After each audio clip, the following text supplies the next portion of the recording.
All right, 10 a.m.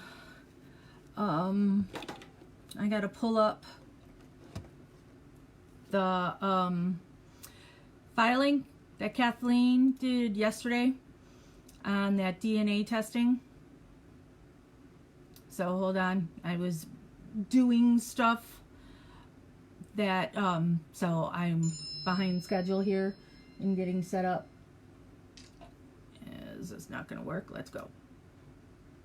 So I figured we would skim over her filing. So, because it's 80 something pages and a lot of it is stuff that we really don't need to go over. But, it is posted in both Stephen Avery Project and MAM Gossip. So you can read it all for yourself. And there's also exhibits that are included in it. Sorry, my other computer now is going really slow as I'm trying to pull this stuff up. Usually I would be prepared and it would already be there. But I slacked. I've been on the phone all morning with other stuff. All right, we went over that one. Where is it? Sorry that I'm taking so long here. But I guess it gives time to get on here. Here it is. Oops. Oh, and I should put my glasses on. And good morning and hello to everybody. All right, so this is defendant appellate's motion to stay appeal and remand the cause for new scientific testing. So, blah, blah, blah, blah, blah. Sorry, lady walking her dog across the street. The defendant appellant, Stephen Avery, by his undersigned attorneys, Kathleen T. Zellner and Stephen G. Richards, hereby moves this court, pursuant to blah, blah, and the trial court's order on preservation of blood evidence and independent defense testing of April 4, 2007, to stay this appeal and remand the cause for new DNA testing of suspected human skeletal remains removed from the Manitowoc County gravel pit. In support of this motion, Mr. Avery states as follows. Previous examinations of human skeletal remains located in Mr. Avery's burn pit, the Dassey Yonda burn barrel, and the Manitowoc gravel pit. The state relied, sorry, I'm getting text messages too from the stuff I was dealing with this morning. Let me turn off my sound on my text. The state relied upon the testimony of DNA analyst Sherry Culhane with, the big old hair, and who was told to place Teresa in Stephen's house or garage, and the one who could have freed Stephen a lot earlier in the Penny Bernstein case, but decided to sit on the evidence. Stop. Sorry about my dogs. Of the Wisconsin State Crime Lab, who testified that item BZ from Mr. Avery's burn pit, which she identified as tissue close to the bone, produced a partial DNA profile of Teresa Halbach. Specifically, the profile produced from BZ was limited to 7 loci, however you say that, that were consistent with Ms. Halbach's DNA profile. The only other attempted identification of Ms. Halbach from the remains was by Dr. Simley, a forensic odontologist, who could not make a positive identification based upon the tooth fragments presented to him for identification. Prosecutor Kenneth Kratz, recognizing the weakness of Dr. Simley's identification testimony, told the jury in his closing, Mr. Simley, spelled intentionally because she's calling out how Kratz referred to him as Mr. and not Doctor. Mr. Simley, although unwilling, because of his scientist nature, makes 100% match. Use these words. It's as close to a positive match as you can get using one tooth. Prosecutor Kratz inaccurately described the item as a tooth when it was actually a root fragment.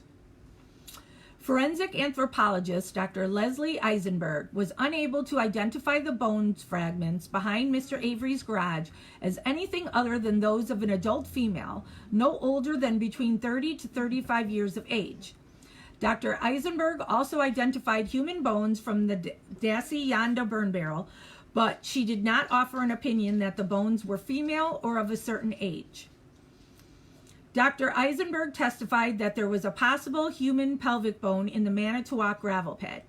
Dr. Eisenberg was never questioned about two other bone piles with multiple human bones identified by her, which were present in the Manitowoc gravel pit. The Master Index of Gravel Pit Bones attached and incorporated herein as Group Exhibit 1. The map of gravel pit bone piles is attached and incorporated herein as Exhibit 2 in this motion. On January 12, 2007, a report about DNA analysis was issued by the FBI laboratory. The FBI DNA testing attempted on the bones was unsuccessful due to the degraded condition of the submitted bone fragments. At trial, the parties entered a stipulation which stated, the parties are agreed that the bone fragments identified as human from the burn pit from Stephen Avery's garage, bone fragments identified as human from burn barrel number 2 behind the residence of Barb Yanda, and bone fragments suspected as possible human bones from the quarry pile south of the Avery salvage yard were sent to the FBI laboratory in Quantico, Virginia on November 2nd, 2006, November 7th, 2006, and November 19th, 2006, to attempt further DNA analysis. If called to testify, Dr. Leslie McCurdy of the FBI DNA Analysis Unit would testify that due to the condition of the submitted bone fragments, no DNA examinations could be conducted. Previous court orders providing for DNA testing. On April 4, 2007, the trial court entered an order for the preservation of blood evidence and independent defense testing. This order contemplates and allows future DNA testing by Mr. Avery as DNA technology improves. On November 23, 2016, the Circuit Court entered an order in agreement with the parties' stipulation for further scientific testing of certain items. The November 23, 2016 order relied in part upon the April 4, 2007 order on preservation of blood evidence and independent defense testing.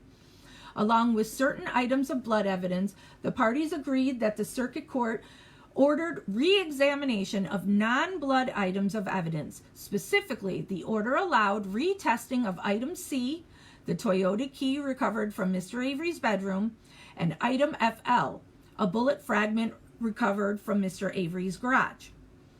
On September 18, 2017, a meeting took place in Madison, Wisconsin, where current post-conviction counsel and the state agreed to further testing of crime scene evidence. Among other items of evidence, it was agreed that a microscopic examination would be conducted of the suspected human pelvic bone found in the Manitowoc gravel pit. The parties agreed a microscopic examination of the pelvic bone by Dr. Eisenberg and Dr. Stephen Symes, Mr. Avery's forensic anthropologist, to determine if the bone was human. Clearly, by agreeing to this examination, the state recognized that the outcome of this examination was material and relevant to the larger issue in the case about Sorry, I just lost because I was looking at my text. I really need to stop looking at my text messages.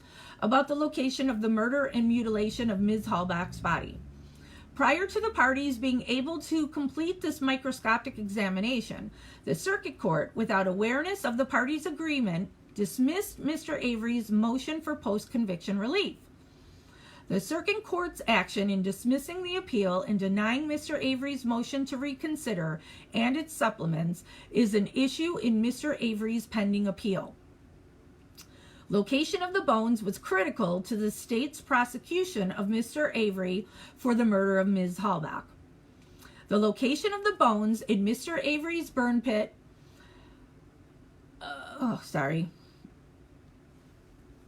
I'm dealing with a lot of drama right now, in my whole political stuff. And so stuff is coming through here. Here, this is what I'm going to do. Not even look at my phone until I'm done with all of this. In his closing, Prosecutor Kratz told the jury the following. We could start with the moment or with the visual or with the image of that man, Stephen Avery, standing outside of a big bonfire with flames over the roof, or at least over the garage roof, and the silhouette of Stephen Avery with the bonfire in the background, and the observation made by some witnesses. And that moment, by the way, although dramatic and although important, should tell the whole story. The state's theory intertwined the evidence supporting the intentional murder of Ms. Halbach with the evidence supporting the charge of mutilation of her body. The jury found Mr. Avery not guilty of the mutilation charge, presumably because the evidence was insufficient to prove that charge beyond a reasonable doubt. However, the jury found Mr. Avery guilty of intentional murder, which the state contended occurred in Mr. Avery's garage and was immediately followed by the burning and mutilation of Ms. Halbach's body in Mr. Avery's burn pit. The jury may have believed there was a reasonable doubt about the state's contention that Mr. Avery chopped up the bones with a shovel or some other detail in the state's story, so the jury acquitted him on the mutilation charge. However, regardless of the acquittal of the mutilation charge, the potential identification of Ms. Halbach's bones in the Manitowoc gravel pit is relevant and material evidence on the issues of the location of the murder, the mutilation of the body, and planting evidence to frame Mr. Avery for the murder. And I'm going to pause right here and say that some of the Stephen's jurors said that the reason that they voted no on the mutilation charge is because there were people that wanted to vote not guilty. They did not believe he was guilty. But you had the two people on the jury who are affiliated with the Manitowoc Sheriff's Department. And the one guy was a bully. And so the compromise was, we'll vote guilty on the murder charge, but we'll vote not guilty on mutilation. And those people were hoping that it would end up causing a mistrial, because how can you find him guilty on the murder but not on the mutilation? So that's what jurors have said. All right, so moving on. And for those that keep asking, I'm not reading your stuff because I'm reading this. This is the motion that Kathleen filed yesterday in wanting to do new testing on bones to prove that they are Teresa's. All right, so carry on. Prosecutor Kratz, which from now on I'll say sweaty sweat sweat, because I'm gonna keep my language nice, or try. Claimed in his closing that the events which proved intentional murder were intertwined with the alleged events which proved the mutilation of the body. The unifying theme, according to the state, was the location of these alleged events, which were linked exclusively to Mr. Avery.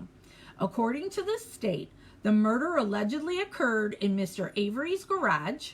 Well, the state also says it occurred in Stephen's bedroom, depending on which trial you're at. And the mutilation in his burn pit. Sweaty Sweat Sweat told the jury the events at these two locations told the whole story, and only one person committed this crime, which is still hilarious that he says there's only one, and then he later is prosecuting Brendan for it as well. At Mr. Avery's trial, his trial defense counsel, Jerome Buting, stressed the importance of the bones found in the Manitowoc gravel pit when he said, quote, "If that body was burned somewhere and then moved and dumped on Mr. Avery's burn pit, then Stephen Avery is not guilty, plain and simple. Now that it is why the state has gone to such trouble avoiding the fact that the bones were moved. That's why you heard nothing about it here, because it does not fit with their theory that Avery is guilty." Unquote. Sweaty Sweat Sweat stated in his rebuttal at trial, quote, "These bones in the quarry I'm going to take 20 seconds to talk about, because the best anybody could say is that they are possible," and then she's got spelling intentional, because got to call out when Kratz is an idiot, are possible human. Prosecutor Kratz, Sweaty Sweat Sweat, acknowledged the importance of having the bones identified as human, but he dismissed the defense claim that the bones were human because of the lack of scientific verification of that claim. Therefore, the identification of the Manitowoc gravel pit bone fragments as Ms. Hallback's is relevant and material because it would prove the murder and mutilation did not occur in a location tied exclusively to Mr. Avery. No reasonable trier of fact could conclude that if Mr. Avery murdered and mutilated Ms. Hallback in the Manitowoc gravel pit, that he would move her bones to his own burn pit and thereby incriminate himself. If the new DNA testing identifies Ms. Hallback's bones in the Manitowoc County gravel pit, two inferences are reasonable. Namely, Mr. Avery is not the murderer, and the bones recovered from Mr. Avery's burn pit were planted. There is a reasonable probability this new evidence would undermine confidence in the jury's verdict. Rapid DNA identification system testing is now available to test the Manitowoc gravel pit bones to determine their DNA identity. New DNA testing, called the ANDE Rapid DNA Identification ID system, has been successfully used in a number of ways, including to identify charred and calcined bones. Dr. Richard Selden pioneered and developed the Rapid DNA ID system. Dr. Selden's affidavit is attached and incorporated herein as Exhibit 3 to this motion. A copy of Dr. Selden's curriculum, however you say that word, vitae, V-I-T-A-E, is attached and incorporated herein as Exhibit A to Dr. Selden's affidavit. On June 4, 2018, the ANDE Rapid DNA ID system received National DNA Index System, NDIS, approval from the FBI.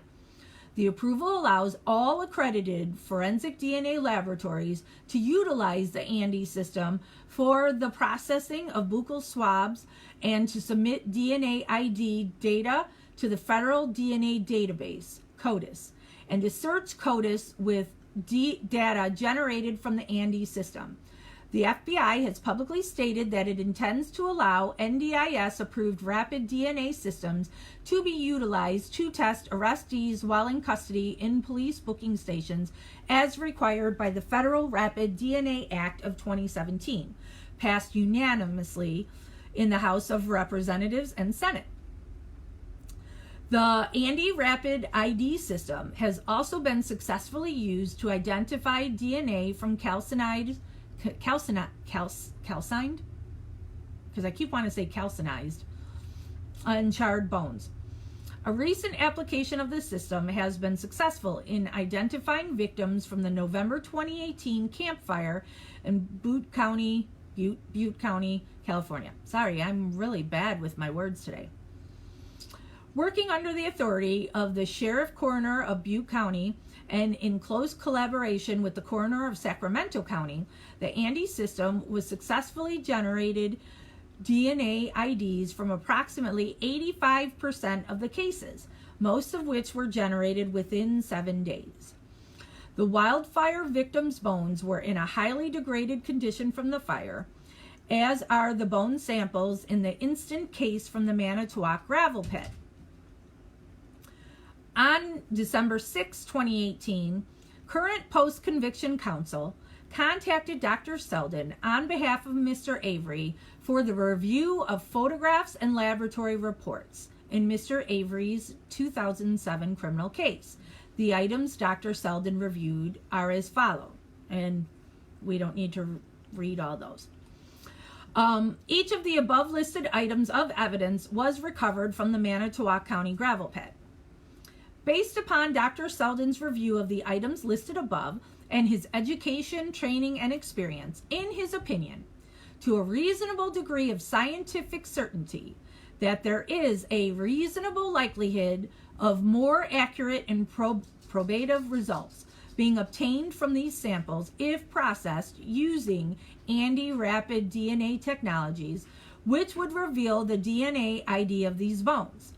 The condition of the bones, as depicted in the forensic anthropology photos, are consistent with the bones from which Dr. Selden has recently successfully obtained DNA IDs in the November 2018 California campfire. Dr. Selden proposes that the bones depicted in the photographs in paragraph 11, as well as any other relevant bones and burned matter from the crime scene that the parties agree upon, be processed using rapid DNA ID system at his facility in Waltham, Massachusetts. So everybody asking how long this would take, they'd have to be shipped there, and then he would have the results within 2 hours of doing the testing. The techniques are straightforward, and Dr. Selden would welcome observation by any representative of the state of Wisconsin and current post-conviction counsel. Dr. Selden will not fully consume any sample, ensuring material is available for later analysis. And so now these are statutory authority and case law. So I'm not reading through all that where you have to prove that this stuff was blah, blah, blah, so you can put it in. You can read that all yourself if you want to go to all that. Conclusion. Wherefore, undersigned counsel respectfully requests that this court enter an order staying this appeal and remanding the cause to the circuit court for a determination as to whether an order should be entered for the Andy Rapid ID testing by Dr. Richard Selden of the Manitowoc County gravel pit bone fragments described in Exhibit 1. And then it's her signature and all this other stuff we don't need to read. Don't need to read that. Here's of, when people were checking in and out with the bones. Here's all the property tags of the bones. Here's where all the debris pile stuff and signatures.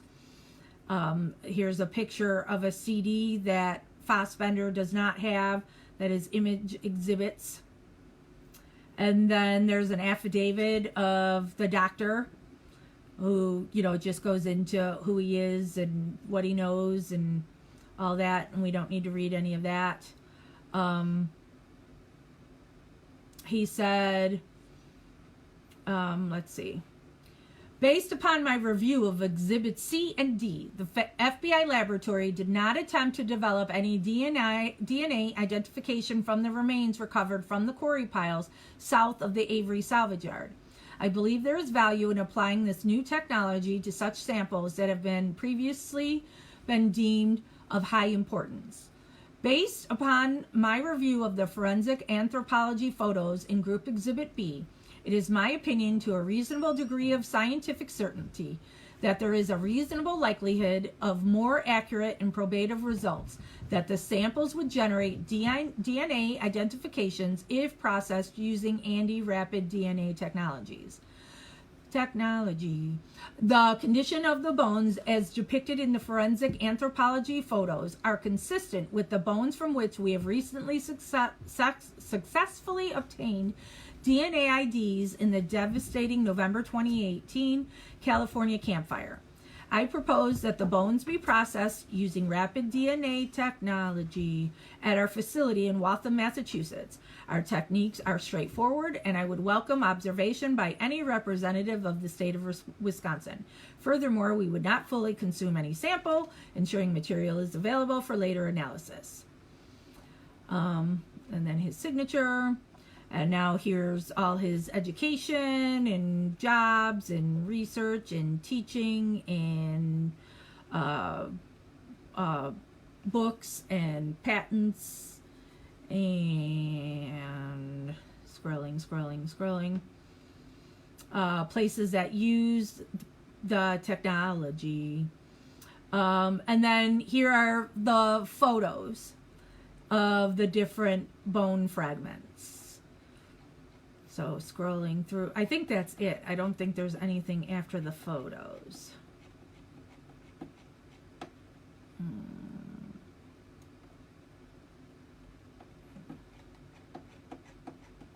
Scrolling through all the pictures. And I know the link to this has been posted there. Oh, wait. Oh, I forgot about this stuff at the end. So this is from Stephen's trial on March 1, 2007. So it says, the court says, "You may be seated. Mr. Strang, I understand that the defense wishes to move admission of some exhibits." Strang: "I do. I move admission of Exhibit 401, which was the skeleton diagram tag, and Exhibit 402, which was a schematic map of the Avery salvage yard, and then the quarry pile site. I also used for demonstrative. God, what is with my words today? My dog is making you smile. Yeah, she's right next to me, biting this snake thing. A third image of a skeleton, and it matters not to me whether that's marked and admitted or not. It was used simply for demonstrative purposes. Demonstrative purposes. The court: any objection to admission of the marked exhibits? Fallon: I have no objection to the admission of 401 and 402, and nor do I think it's necessary for us to produce a photograph of the exhibit counsel used for demonstrative purposes. So, the court: very well. 401 and 402 will then be deemed admitted. Members of the jury, at this time, I believe the parties have a stipulation to present to the jury. Mr. Fallon: Fallon: yes, thank you, Judge. The parties are agreed that bone fragments identified as human from the burn pit behind Stephen Avery's garage, bone fragments identified as human from burn barrel number 2 behind the residence of Barb Yonda, and bone fragments suspected as possible human bones from the quarry pile in the Rat Ant gravel pit south of the Avery salvage yard, which, that's not Rat Ant, that's Manitowoc, sent to the FBI laboratory in Quantico, Virginia on November 2nd, 2006, November 7th, 2006, and December 19th, 2006 to attempt further DNA analysis. If called to testify, Dr. Leslie McCurdy of the FBI DNA Analysis Unit would testify that due to the condition of the submitted bone fragments, no DNA examinations could be conducted. The court: and Mr. Strang, is that an accurate statement of the party's stipulation? Strang: it is. That's the stipulation as to Dr. McCurdy's testimony were he called. The court: thank you. Members of the jury, you may take those facts as established. And at this time, then, the state may call its next witness. Sweaty sweat sweat. Thank you, Judge. The state calls Curtis Thomas to the stand. And then that's the end of that. And then here's a document on explaining the bone fragments. And then this is showing that the items listed are charred remains and buccal swabs from Karen Hallback. And then this says that mitochondrial DNA sequences were obtained from the charred remains, and the buccal swab identified as coming from Karen Hallback, the identified mother of Teresa Hallback. The sequences obtained are the same, and with the exception of position 320. Blah, blah, blah, blah, blah, blah, blah. Due to the closely related sequences obtained from specimens Q1 and K1, Teresa Hallback cannot be excluded as the source of the charred remains, but it's not saying she is. Blah, blah, blah. The submitted items are retained in the FBI laboratory. The final disposition will be addressed in a separate communication. The processed DNA will be found in a package marked processed DNA samples should be refrigerated frozen. It is recommended that these samples be stored in a refrigerator freezer and isolated from evidence that has not been examined. And that's the end of it. So, this is what Kathleen was discussing yesterday in her Q&A on Twitter, that she wants this rapid DNA ID testing done on bones that were found in Manitowoc County gravel pit.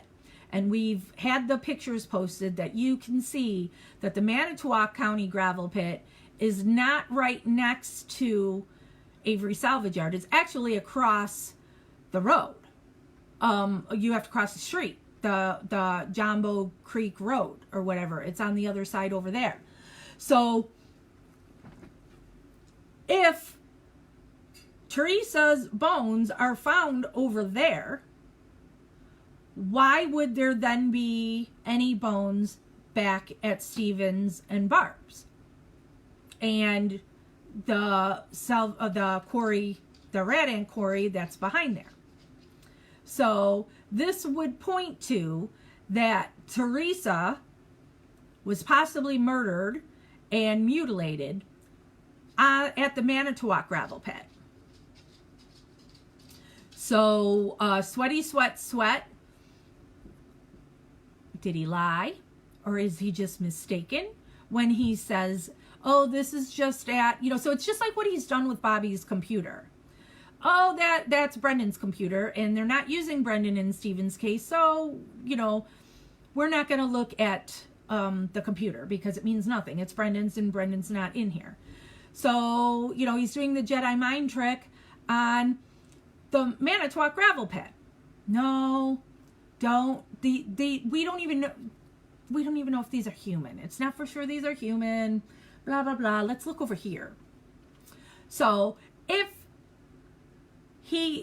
Dr. Selden, can prove those are Teresa's bones at that gravel pit, it totally blows the prosecution's theory to bits.